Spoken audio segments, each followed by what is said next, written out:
Assalamualaikum warahmatullahi wabarakatuh. Sebelumnya perkenalkan, nama saya Mutia Natasya dengan NIM C0D023046. Baiklah, teman-teman semuanya, di sini saya akan menjelaskan materi tentang konsep aktiva tetap dalam akuntansi pajak.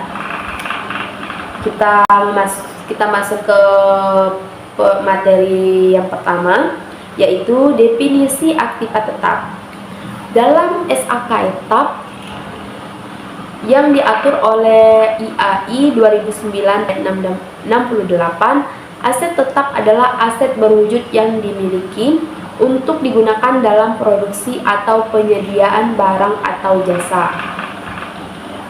untuk disewakan ke pihak lain, atau untuk tujuan administratif dan diharapkan akan digunakan lebih dari satu periode. SAK menggunakan istilah aset tetap, tetapi dalam perpajakan tidak menggunakan istilah aset tetap. Istilah yang digunakan dalam SAK memang berbeda dengan istilah yang digunakan dalam ketentuan peraturan perpajakan.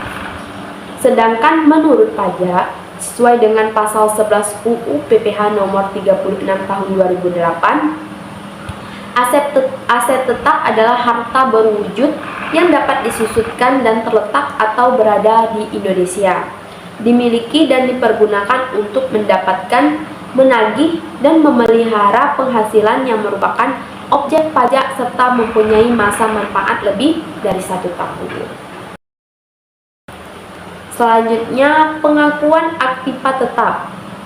Pernyataan Standar Akuntansi Keuangan Nomor 16 Revisi 2007 bertujuan untuk mengatur perlakuan akuntansi aset tetap agar pengguna laporan keuangan dapat memahami informasi mengenai investasi entitas di aset tetap.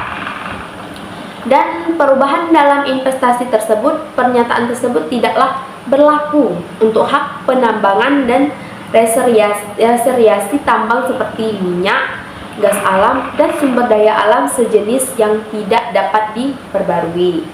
Namun demikian, pernyataan tersebut tetap berlaku untuk aset yang digunakan untuk mengembangkan aset yang terkait dengan hak penambangan dan reservasi tambang tersebut.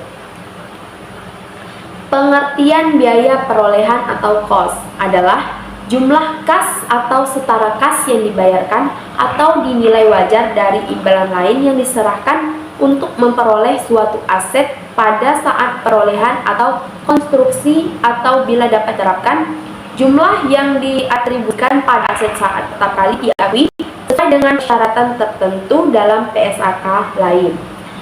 Dengan demikian, entitas haruslah mengevaluasi atas dasar prinsip pengakuan terhadap semua biaya perolehan aset tetap pada saat terjadinya.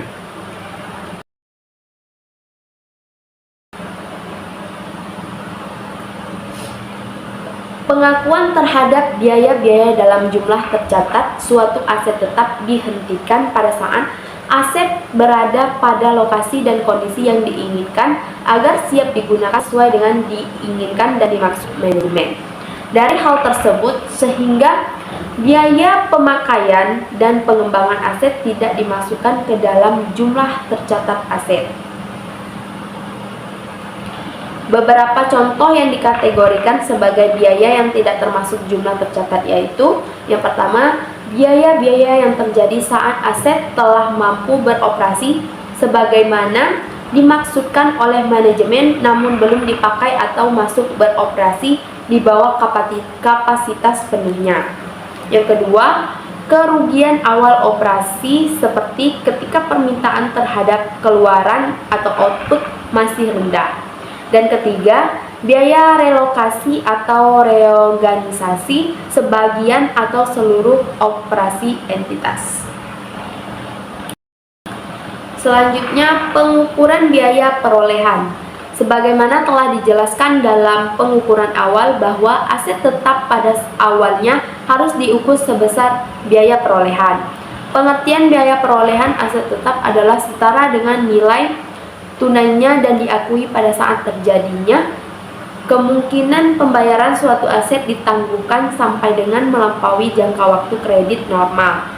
Maka perbedaan nilai tunai dengan pembayaran total diakui sebagai bahan bunga selama periode, tetapi dikecualikan bila dikapitalisasi sesuai dengan perlakuan alternatif yang diizinkan PSAK nomor 26 biaya pinjaman. Perolehan aset tetap dapat beragam seperti diperoleh karena peraturan aset non-moneter atau kombinasi aset moneter dan non-moneter. Selanjutnya, bagaimana pengukuran setelah pengakuan awal tersebut? Oleh karenanya, suatu entitas haruslah memilih model biaya atau cost model atau model revaluation model dalam kebijakan akuntansinya terhadap seluruh aset tetap dalam kelompok yang sama. Dengan model biaya ini dimaksudkan bahwa setelah diakui sebagai aset, maka aset tetap diakui sebagai aset tetap yang dicatat sebesar biaya perolehan dikurangi akumulasi penyusutan dan akumulasi rugi penurunan nilai aset. Selanjutnya, perolehan aktiva tetap. Yang pertama, perolehan aset tetap secara gabungan. Apabila aset diperoleh secara gabungan, maka harga perolehan masing-masing aset tetap ditentukan dengan mengalokasikan harga gabungan berdasarkan perbandingan nilai wajar masing-masing aset yang bersangkutan. Yang kedua, perolehan aset tetap secara angsuran. Terhadap aset tetap yang diperoleh secara angsuran, perlu diperhatikan mengenai kontrak pembeliannya. Sebagai contoh, aset tetap dibeli secara angsuran dalam 10 kali angsuran. Perhitungan pembayaran angsuran dibuat setiap bulan. Pada hitungan tersebut, bunga semakin lama semakin menurun karena jumlah pinjaman juga menurun. Yang ketiga, perolehan aset tetap secara pertukaran. Menurut PSAK nomor 16 revisi 2007, suatu aset tetap dapat diperoleh dengan pertukaran atau pertukaran sebagian. Dalam pertukaran sebagian dapat dilakukan untuk suatu aset tetap yang tidak serupa aset lain.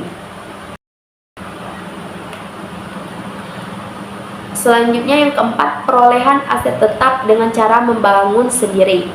Sesuai akuntansi komersial, biaya perolehan suatu aset tetap terdiri atas harga belinya dan setiap biaya dapat diatribusikan secara langsung dalam membawa aset tersebut ke kondisi yang membuat aset dapat bekerja untuk penggunaan yang dimaksudkan. Demikian pula membuat aset dapat bekerja demikian pula dalam aset yang diperolehnya. Oleh karena membangun sendiri tentu saja menggunakan prinsip yang sama seperti aset yang diperoleh, yaitu meliputi seluruh biaya yang dikeluarkan untuk pembangunan aset resmi. Pembangunan aset sampai siap pakai biaya tidak langsung atau overhead cost, efisiensi atau inefisiensi, dan bunga selama masa konstruksi juga termasuk dalam nilai aset tetap karena membangun sendiri.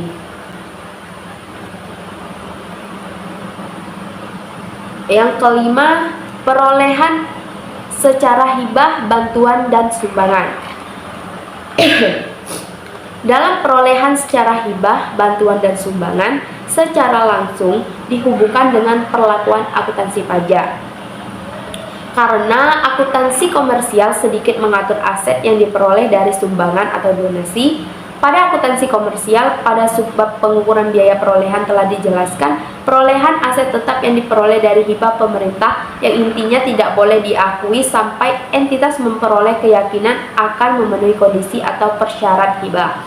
Terhadap aset tetap yang diperoleh dari sumbangan harus dicatat sebesar harga taksiran atau harga pasar yang layak dengan mengkreditkan akun modal yang berasal dari sumbangan atau modal donasi. Baiklah teman-teman, demikianlah penjelasan dari saya. Bila ada kesalahan saya mohon maaf.